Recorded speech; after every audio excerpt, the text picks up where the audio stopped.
my dears, welcome back to another video. So today we're going to be discussing a phenomenon that I've seen on social media. I say phenomenon as if it's new, although personally I don't think there's anything remotely remarkable or new about this. People have been doing it for a very long time, but it seems to have been given its own name, and so it's kind of become a bit of a movement. So today we are going to be discussing passport bros. So for those of you who've never heard of passport bros, a quick summary is they are Western men who are moving to other non-Western countries in order to find a partner. And the reason for that is because they prefer non-Western women. And this has caused a bit of a drama, I guess, on social media. There are some women who are not very happy about it. And so I thought we'd kind of just take a look at the interactions between the women who are against it and the men's responses to them. So that's what we're going to be reacting to today. We don't talk enough about how passport bros are just predators. I'm not a predator if I sleep with women in America, but if I sleep with women outside of America, I'm a predator. Got you. Guess that means you should stop sleeping with people in different states too, right? You live in Florida. Don't sleep with somebody in Chicago. You're a predator. Logic. The obesity rate in a different country is not as high as America. Stay here and sleep with all the mammoths. Got it? Women in other countries are nice and they look good. Stay here. Deal with somebody who's nice but don't look good. Or deal with somebody who looks good and wants to rob you passively. Nice. I don't think she used logic. I don't think logic matters to her. She's not happy at all. She keeps on forgetting to use her Planet Fitness membership. Damn. He does have a point though. Why is it predatory just because these women don't live in the States or don't live in the West? Because the phenomenon of people finding partners in different countries is not new at all. And I think since the rise of the internet and online dating, this has been happening all the time. There's an entire show called 90 Day Fiancé around this, about Americans, both men and women, finding partners from overseas or abroad and basically bringing them back to the US to marry them. It's been happening for a very, very long time. There's nothing remotely remarkable or new about this. And I find it really interesting because would they regard it as predatory if these non-Western women had moved to the West and then got into a relationship with a Western man? Would that be predatory then, or would that be perfectly fine? Because if they would argue that there's nothing wrong with a non-Western woman moving to a Western country and getting into a relationship, then why would it be predatory in the opposite direction? So is it the direction of the flight that determines whether or not it's predatory? When you pay attention to the passport bros, like they're getting women from like the DR, Colombia, Yes. The Philippines, Thailand, like women that can speak very little English, women that don't have education, women that need them. Women that need them. Women are raised to be wives. They learn everything from birth, from their father, from their mother, how to be a wife and how to support your man. Women that need them. It's not even women that need them. It's women that treat them with respect. So we don't.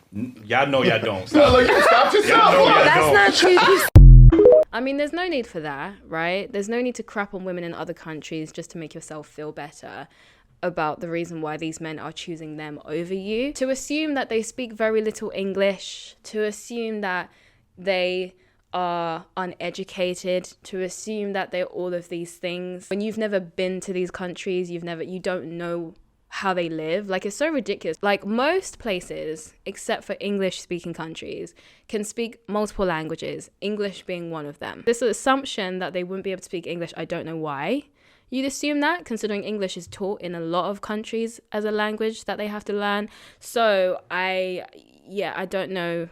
It's just ignorance. It's just giving ignorance. It's giving ignorance. This is a huge red flag. The only men who like to go overseas to find a partner is men who like to prey on vulnerable women. Because when you go find a wife in the Philippines or Thailand or Eastern Europe or wherever these places are that are overseas, I'm assuming you mean they're more biddable, that they're less outspoken, they don't demand anything of you, that they're just happy to be rescued from their poverty-stricken life of no opportunity, and in return, all they have to do is subject themselves to your advances. So I do wonder at your motivation for why you want to go overseas to find a partner. Is it because you prefer your woman biddable, without opinions, unable to fight back, and vulnerable? Because if that's the case, you know what that makes you, right? I know what this video makes you.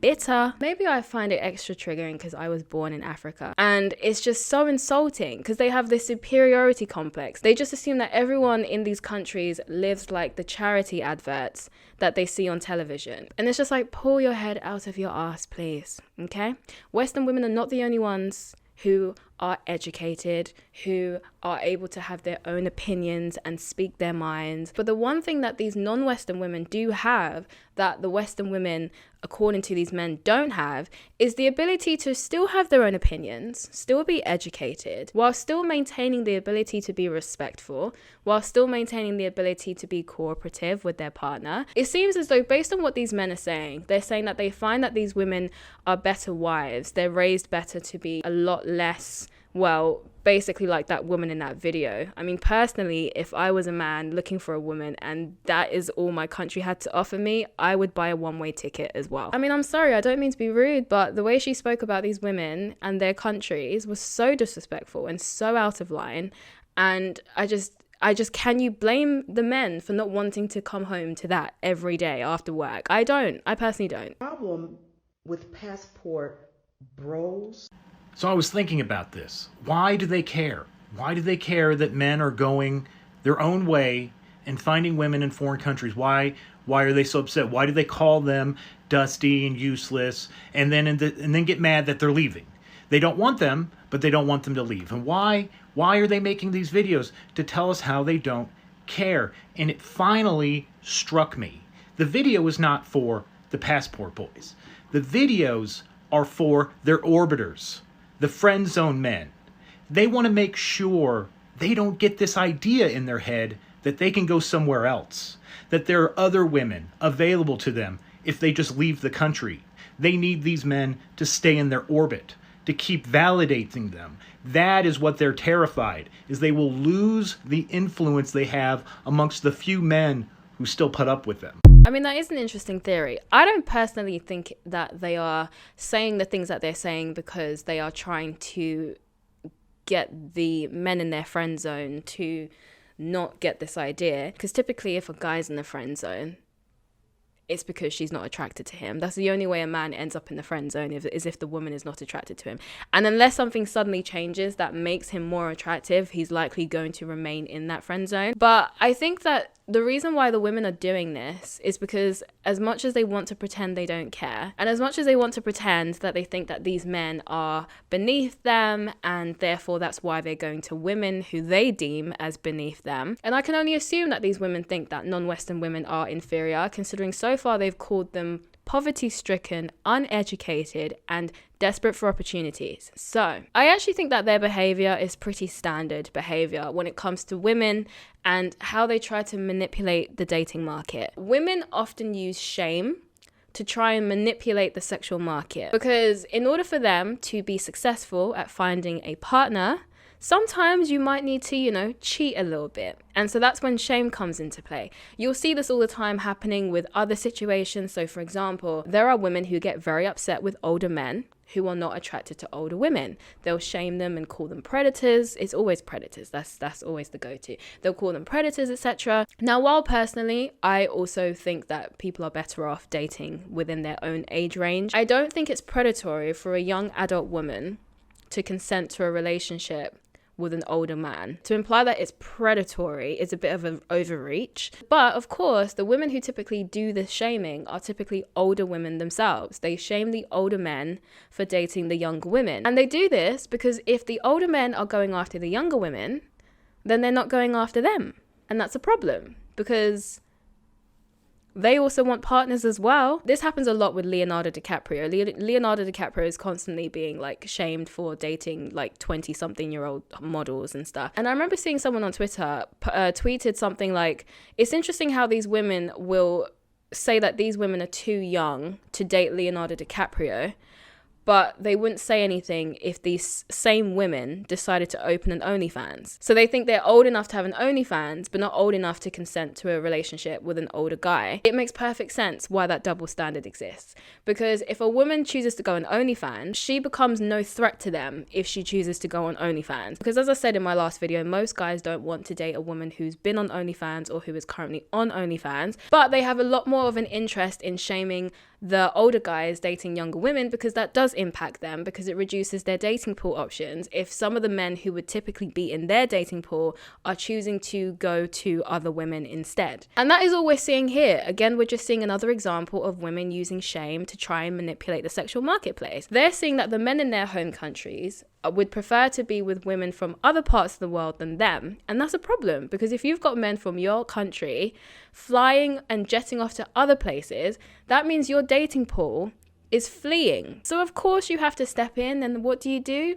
Shame. You shame them, you call them predatory for doing it, you call them all sorts of names, and in hopes that they won't do it. But as we know, this kind of behavior isn't going to be very effective. Just like we've learned that we can't shame men into finding bigger women attractive, and we can't shame men into finding older women attractive, we also can't shame men into finding non-traditional Western women attractive. There are some men who don't want traditional women, who want the more modern Western woman, and that's fine. Those are the guys that will more than happily date you. But there are a lot of men who do like traditional women. They like women who are happy to embrace their femininity, who are more agreeable and cooperative, who are a lot more traditional in the sense that they want to have families, they want to have children, they're a lot more family orientated. These seem to be, from what I've seen, the biggest drives in what makes these men want to go abroad. They're very traditional men, and they want to be with a traditional woman. And so naturally, if you're a traditional guy and you want to be with a traditional woman, it makes sense for you to go to countries where tradition is celebrated. And I can promise you,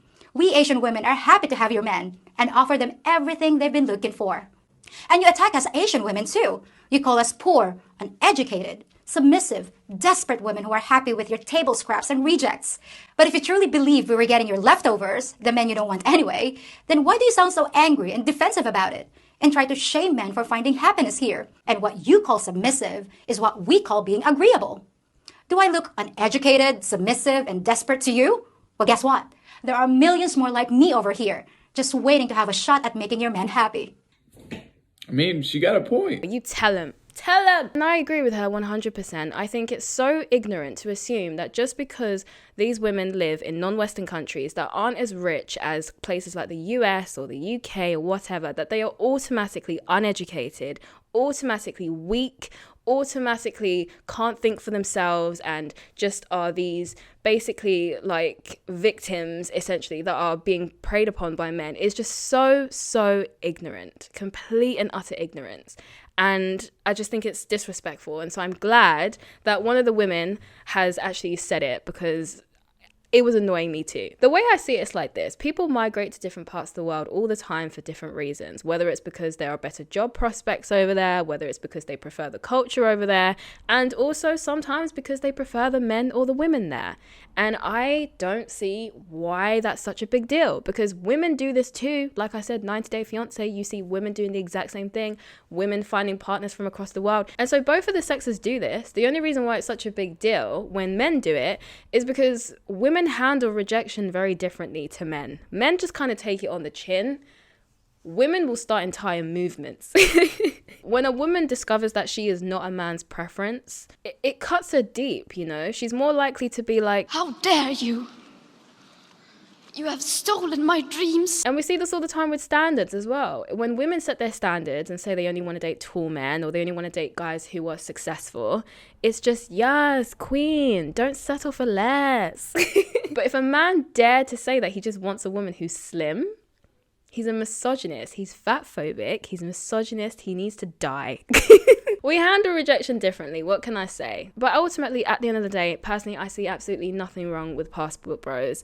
I think that if they feel like they'd be more likely to find a more compatible partner somewhere else, then why not? Who am I to stop potential love? You know what I mean? I think to the women who are upset with the passport bros, see, there's two ways you can handle life, right? You can either be bitter and angry at the people who have the things that you want, or you can learn from them and learn how you can obtain it for yourself. Personally, I prefer to go for option 2, because option 1 just leaves you bitter and filled with resentment, but your situation doesn't change. Whereas at least with option 2, you have a chance of actually changing your situation. If you don't like your outcomes, change your behavior. You can shame these men as much as you want. You can put down these women and put down their home countries as much as you want. You're still going to be single. It's not going to make you any more desirable to these men. A smart woman would learn a thing or two from these women. A less smart woman would choose to call them uneducated, desperate for opportunities, poverty-stricken. But regardless of all of these things that you think they are, they're still able to get the men that don't want you. So, but that is all I have to really say on this. I would be curious to know what your thoughts are on the passport bros, and I would be curious to know what your thoughts are on the responses to the passport bros. Do let me know down in the comments. If you enjoyed this video, then you may as well like and subscribe. I am also on other socials if you'd like to check me out, and I also make music. Links to all of that will be in my description box down below. Thank you very, very much for giving me your time today, and I will see you in my next video.